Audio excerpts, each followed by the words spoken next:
I'm in Kenya, and below me is the iconic African savanna. It's home to some of the most endangered and magnificent animals on the planet.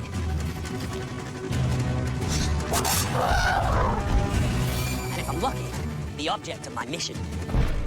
I've come here in search of the largest spitting cobra on the planet. An animal that can spray venom 12 feet. Getting my hands on this snake could prove to be the most dangerous thing I've ever done. I'm Dominic Monaghan. All my life I've been fascinated by animals. The wilder, the better. And since I was a kid, I've dreamt of traveling the planet to get my hands on some of the rarest, most beautiful, scary, and amazing creatures out there.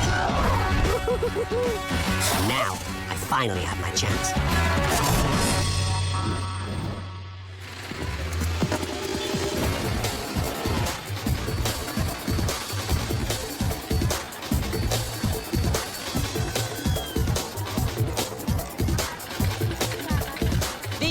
The busy, bustling streets of Mombasa, Kenya. A heady mix of African, Indian, and Arabic influences. Check this out. I've come here to find an animal called Naja Ashai, otherwise known as the giant spitting cobra. And these guys are monsters. They can reach sizes of 9 feet. One bite's lethal enough to kill 20 people. And they can fire jets of cornea-melting venom with deadly accuracy. I have to be on my guard on this particular journey.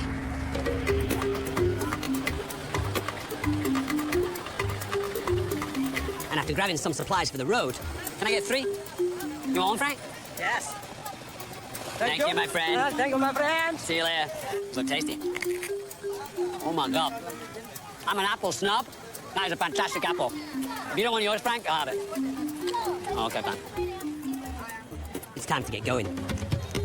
My next task is to find a gentleman called Ryan Taylor, a snake expert who runs a snake research center called Biochem. But that is going to require a taxi ride. And there's a tuk-tuk right here.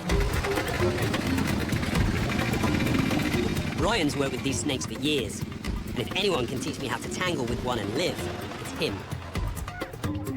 Joined by his young son, Eric, we've met to talk spitting cobra do's and don'ts. It's a very big snake. The largest on record of this in about 9 foot 2 inches, I think it was. It was swallowing a house cat in Kilifi, not far from us. And so a very, very big snake indeed, and a very large quantity of venom. What advice would you give me if I do get an opportunity to work with one? The minute you've cornered it or you've restricted it, it will turn around and spit at you. And what it does is it aims for the eyes. So the snake will look for that. If you get it in your eyes, it's incredibly painful. You will know about it. It's certainly you must wear goggles for it because it will definitely spit at your face. So it must be quite an intimidating experience to be holding on to clearly a very dangerous snake and then it spits at you, because what you want to do is do that, and as you do that, then it might have the opportunity to bite you. If it does lunge at you, it is lunging to bite, so expect it to try and bite you. If it does bite you, you'll have a problem because it won't let go. The immediate symptom is intense swelling and a massive amount of pain. Our rule is just don't get bitten. So stay away from the sharp end and yeah, have fun. There's no guarantee you're going to find it, but I wish you the best of luck. I really do. I hope you find one. Thanks, Ryan. I'll now make the 6-hour drive north to the legendary Tsavo Conservation Region. I'm told the cobra can be found in the miles of grassland and forest that surround the area's rivers.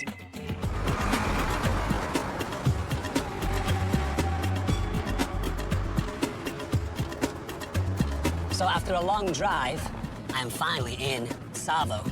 You can tell things are a little different looking, much more like the classic safari that you would know, this deep, red, rich earth. And it's blazing hot here, a lot hotter than when I was in Mombasa.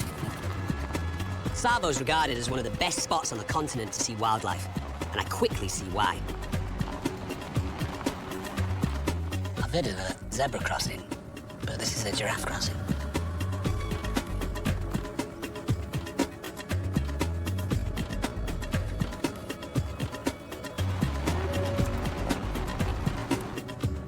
Elephants. Just by that tree, see? Yeah, there's a whole herd of elephants by that tree. You can see them wafting their ears. And that's because elephants' ears are the only places where they can actually lose heat. So it's their way of you know, kind of sweating the way that we do, because elephants don't have the ability to sweat. The elephant is the only mammal in the world that can't jump. Yeah. You can put that in your top pocket. I'd love to get a closer look at some of these guys, but it's getting late, and I still have to find my guide, Samson. See you guys later. As promised, he's waiting for me farther down the road. I'm just gonna pull over here. All right, let's jump out. Hi. Jumbo, I'm looking for Samson. Me, yeah. Is that you? Well, let's go. Born and raised near Savo, Samson's now a much sought-after guide. Good, nice to meet you. He's the perfect man to help me find the spitting cobra. Spitting cobra, you know a few places where they might live? Yes, I'll try. I'll try my best to see if I can get one for you. Okay, well, let me just grab my stuff out of my car and I'll meet you there in a second. No problem. After a quick stop to get into more safari-friendly gear, my hunt for the giant spitting cobra begins. These snakes love to eat frogs and toads, so I begin my search in the pockets of vegetation where these amphibians are often found. This acacia shrubbery here is a perfect place for snakes to hang out. These really, really spiky thorns, look at that, are going to be excellent protection for a snake, and it'll sit out here in the early morning sun, gaining some energy. Come on, and there's a snake here. What? Come, there's a snake here, please. Found a snake. Frank, come on. It's here, it's here. Come on, Frank! Where? Yes, please. Watch out, the cobra. Yeah. It's not the giant spitting cobra. They're usually brown and often much larger, but it's still a remarkable find. This is the Egyptian cobra. Nice spotting, Samson. It can't spit, but it's incredibly dangerous. It's called the Egyptian cobra because this snake appears on the Egyptian headdress, and it's also thought to be the snake that killed Cleopatra.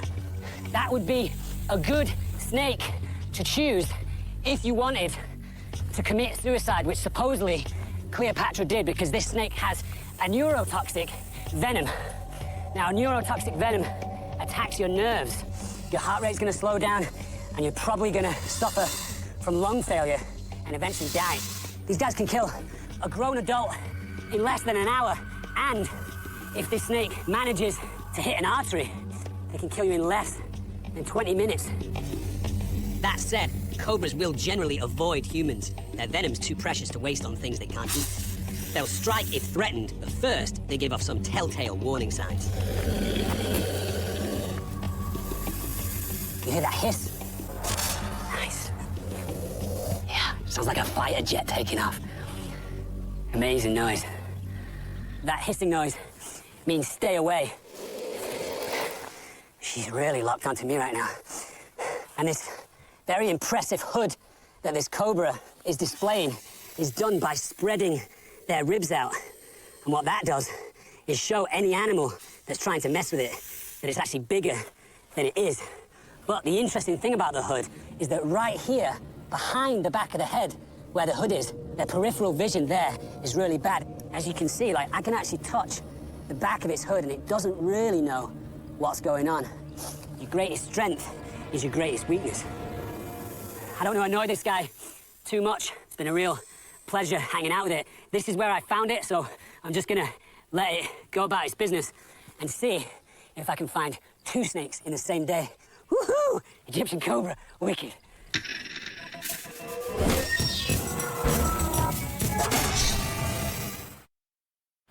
That was a very cool find, the Egyptian cobra, but the African sun is pretty high in the sky now, and most smart snakes are taking shelter. Which is exactly what we're going to do. We're going to go back to Samson's village. Samson's a member of the Maasai. For hundreds of years, this tribe's roamed the African savannah, raising cattle, sheep, and goats. And while some still follow this nomadic lifestyle, most now live on communal ranches like this one. Built in the shadow of the Chulu Hills, this village is home to about 3,000 people. And while Samson sees to lunch, I've got some time to look around. I've noticed a little mini footy game going on.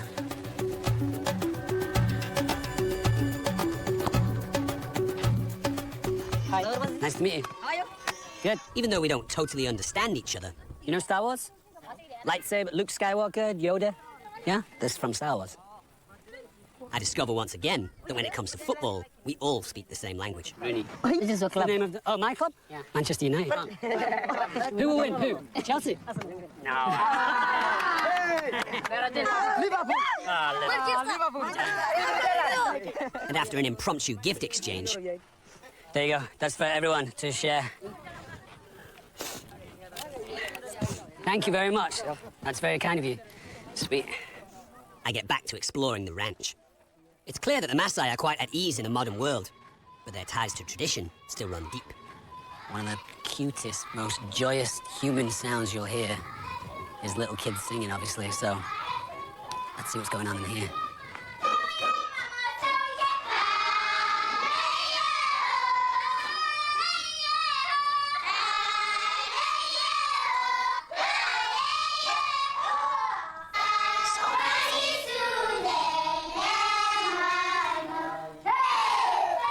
Nip around the corner and get a closer look. Oh, it sounds so beautiful. This must be a schoolhouse. Watch your step, Frank.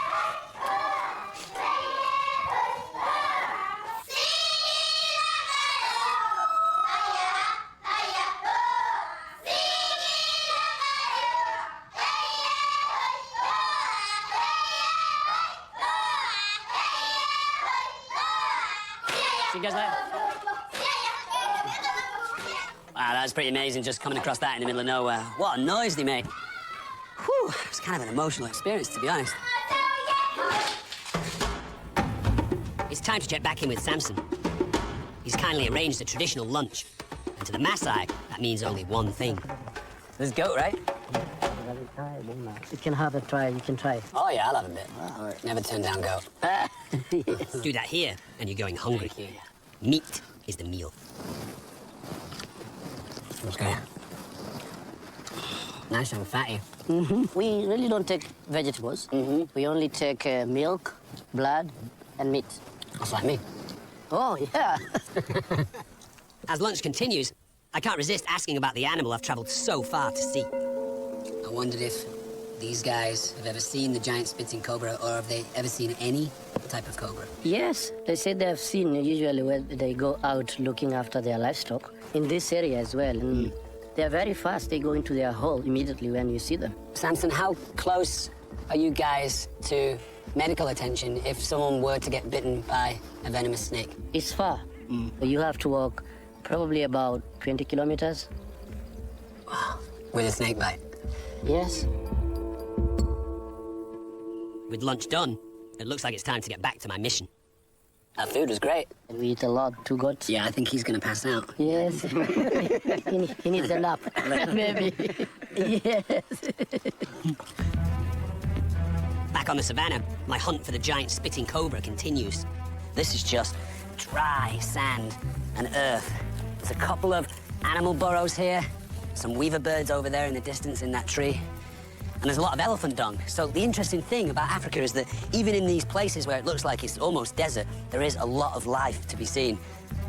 At this point in the late afternoon, the snakes should be back out looking for dinner.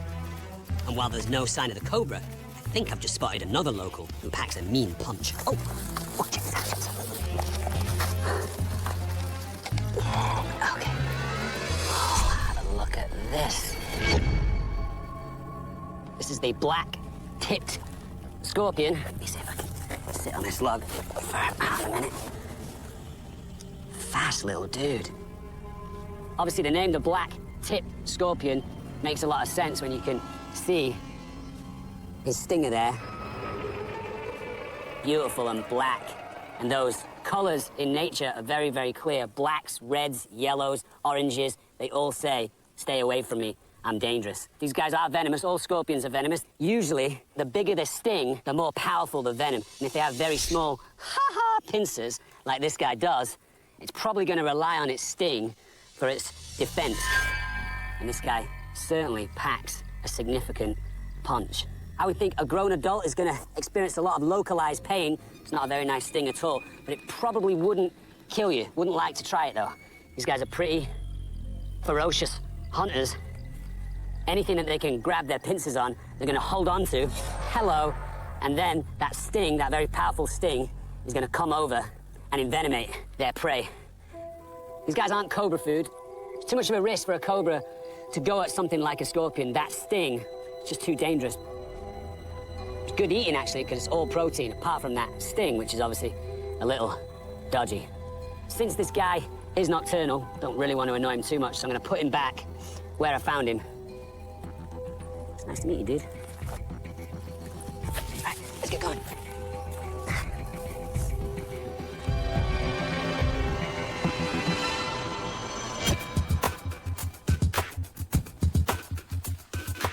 I'd love to keep looking, but it's getting late, and it's not exactly wise to wander around the savannah after dark.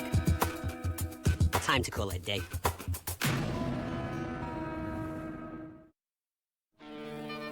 After failing to find the giant spitting cobra yesterday, I think it's time to expand my search. Samson's put me in touch with Dr. Jeremiah Poghorn, one of the vets responsible for Tsavo's wildlife. In hopes of covering more ground, I'm tagging along as he makes some house calls. That's just been called about an elephant in some distress, a little bit of a ways away, so we're now driving as fast as we can. Do we know what's wrong with this elephant? We suspect this is some of the poaching incidences, attempts. Possibly this is either a bullet or an arrow. When we eventually arrive at the elephant, what would you like me to do? What advice would you give me? Elephants are quite dangerous animals, and they can really be a threat to anybody going next to it, especially when we are dealing with injured elephants. The best escape is just get into the vehicle and take off. Okay, I was gonna hide behind Frank. Oh, no. Deeper into Tsavo, we finally track down our patient. Here they are. Look how close we are. It's this elephant. This elephant. You can see he's damaged his back leg quite badly. Looks like he's either got something stuck in his back leg or he's got some sort of fracture. We need to get a look at that back leg, but his friends aren't making this easy. See that elephant that's straight ahead of us? It's got his ears pointed directly towards us, making his ears as big as possible. That's a threat display, and it's also kicking the dirt as well. All of these things is that elephant's way of saying, go away, you're getting on my nerves. To safely examine this 10,000-pound giant's wound, we need to hit him with a heavy-duty tranquilizer. Perfect shot from the vet. Right into the fleshy hindquarters of his back leg. He quickly separates himself from the herd, and 10 minutes later, the tranquilizer takes effect. And you can see his movements are getting a little floppy, a little fluid. There he goes. He's down. His eyes can't still blinking. Right, come on, let's go have a look.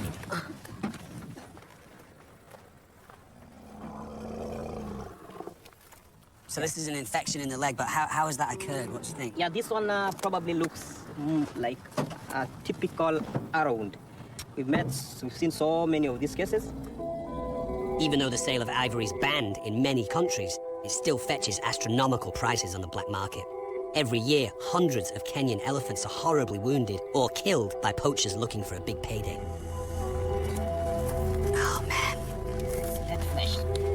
Imagine how sick this must be making this elephant feel to have this infection just festering away. I mean, it smells like death, you know? I mean, this part of this animal is, in effect, dying. Oh, man. That's terrible. That is just terrible. Arrow is what has caused all this. The way these arrows are made, they're made in such a way that when they go in, they don't come out. It's just awful to think that this is not a naturally occurring injury. You know, this is something that a human has done to it, you know. But, you know, now it's healing. Got the arrow out, now it'll heal. With the arrow removed and the wound clean, I help apply a massive clay bandage. The last time I used clay, I was making a little figure for school. I didn't think that the next time I was going to be using clay was going to be patching up an African elephant. It's strange where life takes you. It actually looks better already, the injury. It's been covered in that clay, and it doesn't look quite so angry, it doesn't look quite so swollen. Well, that was one of the most incredible experiences I've ever had. I mean, obviously, seeing an animal in distress is horrible, but absolutely fascinating and sobering. Oh, look at this, Frank. What makes this ivory amazing is that it's attached to an elephant. That's what gives it the power. That's what gives it, you know, this regal sense, is the fact that it's attached to this amazing animal. Dr. Poghorn will now give him an injection to counteract the tranquilizer. Well, once you inject him, how long Hold until for he me. wakes up? Just 1 minute. 1 minute. Good luck, you sweet, sweet animal. As promised, this wounded giant quickly starts to stir, but what happens next surprises everyone. We're about to have our most dangerous encounter ever.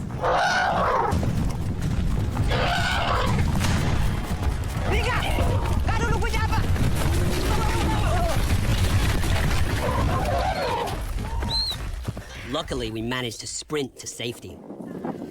Holy! When you watch the event in slow motion,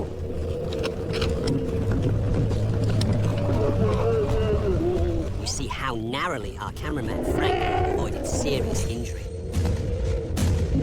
Were it not for the brave intervention by one of our crew,